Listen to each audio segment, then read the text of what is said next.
Oui, donc comme vous le dites, hein, je ne vais pas revenir sur le détail des rapports d'activité, je vais plutôt faire une remarque politique pour dire que, en fait, nous, on regrette vraiment cette délégation de services publics, on regrette la gestion privée par des groupes à but lucratif de ces crèches.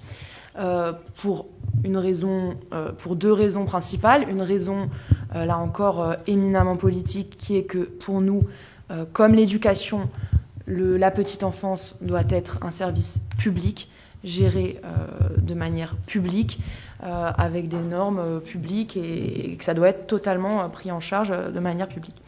La deuxième chose, c'est que d'un point de vue purement stratégique, je ne comprends pas pourquoi avoir choisi la gestion directe et donc publique de certaines crèches et la délégation de services publics d'autres. Ça prive, encore une fois, et je pense l'avoir déjà dit ici, ça prive totalement la commune de pouvoir avoir une vraie politique sur l'ensemble des crèches, et notamment une mutualisation des personnels, et notamment des projets communs, etc. Donc là, il y a une vraie incohérence stratégique. Donc les gens sont plutôt contents, c'est ce qu'on voit dans le rapport d'activité, puisqu'on entend des crèches qui sont déléguées. D'ailleurs, ils se plaignent plutôt, je l'avais déjà fait remonter, de certaines difficultés à la crèche de la Croix, et puis des locaux, mais ça, on en a déjà parlé également. Mais pourquoi ? Parce qu'en faisant ça, enfin en déléguant certaines crèches, on se prive vraiment de pouvoir avoir une politique, notamment en ressources humaines, c'est la clé quand même pour les crèches, de pouvoir avoir une vraie mutualisation sur toutes les crèches de la commune, comme tant d'autres communes le font. Alors pour vous répondre, la mutualisation du personnel, c'est un autre problème. Pourquoi on a choisi la délégation de service public ? C'était une création de structure. Je tiens à préciser que dans une délégation de service public, on s'est attaché, je me suis personnellement attachée à vérifier que la notion d'accueil de la petite enfance de la société, enfin du délégataire qui allait remporter le marché, correspondait au plus près de la propre notion d'accueil de la petite enfance de la ville de Saint-Maurice. Et je tiens à ce qu'il y ait une certaine homogénéité sur la ville. Dans certains domaines, c'est compliqué. C'est compliqué, ça prend du temps de leur faire admettre qu'il faut qu'ils s'alignent sur la ville pour certaines choses. Mais on y arrive. Et que je sache, il n'y a pas plus de problèmes chez eux que dans nos propres Alors, crèches. je voudrais donner deux éclairages par rapport à ça. Il y avait clairement, et c'est assumé, une volonté d'avoir une certaine émulation entre les deux modes de gestion. C'est-à-dire que c'est intéressant pour les crèches en gestion municipale directe de voir comment ça fonctionne quand c'est en gestion déléguée. Et c'est intéressant de garder des crèches municipales en gestion directe par rapport à la gestion déléguée, parce que du coup, on garde un savoir-faire, on a des références et on sait de quoi on parle.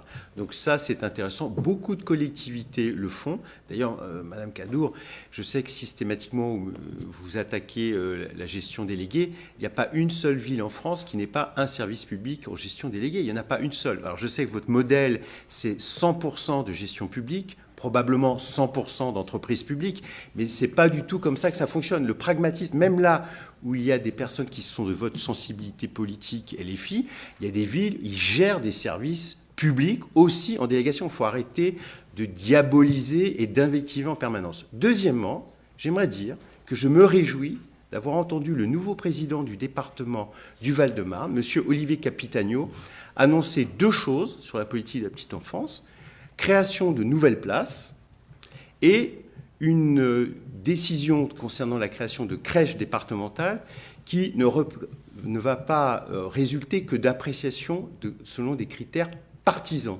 Ça, c'est une grande avancée pour le département du Val-de-Marne. Donc nous n'accepterons pas d'avoir des leçons sur la manière dont on gère ces équipements, alors que tout le monde sait que dans le département du Val-de-Marne, pendant des décennies, l'exécutif du département a systématiquement privilégié les collectivités qui étaient de sa sensibilité politique. Ce n'est pas notre vision de la gestion publique. Il faut absolument avoir d'autres critères, transparents, objectifs, mais pas les amitiés politiques. Donc le département du Val-de-Marne, j'en suis réjoui, a une nouvelle majorité, un nouvel exécutif, et je pense que tout le département sera ravi d'avoir une gestion non partisane des fonds publics. Je pourrais d'ailleurs multiplier les exemples. Et je vais en citer un autre parce que je prends date publiquement.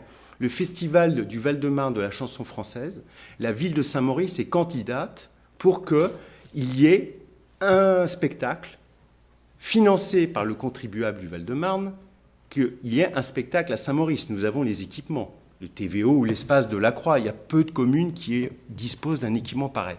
Je demande, et j'ai demandé au nouveau président du département, qu'il y ait une affectation plus équitable des spectacles de ce festival. La chanson française doit être accessible à tous et on ne doit pas se contenter d'orienter tous ces flux vers seulement certaines collectivités en y mettant une ou deux autres, histoire de dire mais non, vous voyez qu'on est impartiaux, mais ça ne marche pas. Donc voilà la réponse que je voulais vous faire. Madame Cadour, vous vouliez un peu une discussion politique. Je crois que vous l'avez là. Alors juste, je vous réponds. Donc vous avez indiqué que j'avais une sensibilité politique LFI, donc c'est vos informations, c'est pas les miennes. Bon après ça c'est votre interprétation des choses. Et la deuxième chose que je voulais vous dire, c'est que en fait politique, ça ne veut pas dire politicien. Donc là, c'est exactement ce que vous venez de faire. Donc vous vous réjouissez sur le changement de majorité politique du Val-de-Marne. Je ne vois pas de rapport avec le choix de gérer les crèches en gestion publique. Encore une fois, le fait de pouvoir comparer gestion publique, gestion déléguée, on peut le faire par d'autres moyens. Sur une ville de la taille de Saint-Maurice, je pense qu'on aurait pu garder les crèches en gestion publique et que ça aurait permis à la fois des économies d'échelle et de la mutualisation RH, tant de mesures de bonne gestion que vous pourrez entendre. Monsieur Nicolas, qui va peut-être vouloir défendre le bilan du... Je vais juste une remarque. Très honnêtement, je trouve obscène le fait qu'on donne au privé, et c'est la société avanciale, c'est une société par action. C'est-à-dire, on est effectivement... ils nous amusent avec les diabletins et les babillous. En fait, on est avec une société par action. Et en l'occurrence, ils vivent sur la solvabilité des fonds publics. Les 80% des produits d'exploitation des crèches Babylou et des diabletins et de la halte garderie, c'est la CAF et c'est la participation de la ville. En fait, ils font du profit précisément avec les fonds publics. C'est scandaleux. C'est scandaleux, je le dis. C'est même pas une question de juger le pour et le contre d'une gestion publique et d'une gestion privée. Je comprends pas comment on peut... C'est comme les EHPAD. C'est comme les EHPAD. Les fonds de pension gèrent d'abord les profits avant de gérer les... Et donc, du coup, moi, je trouve que c'est obscène de confier à des sociétés privées un superbe équipement, parce qu'il est super, cet équipement de la maison de la petite enfance. Voilà, je le redis. Et il faut encore un taux de marge, là, j'ai vu.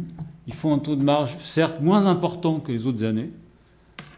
Alors même que d'ailleurs ils ont moins d'heures constatées. Donc voilà, je le dis tranquillement, ça je serai ferme là-dessus. Je pense qu'il est inadmissible qu'on confie au privé la gestion de tel équipement public. Voilà.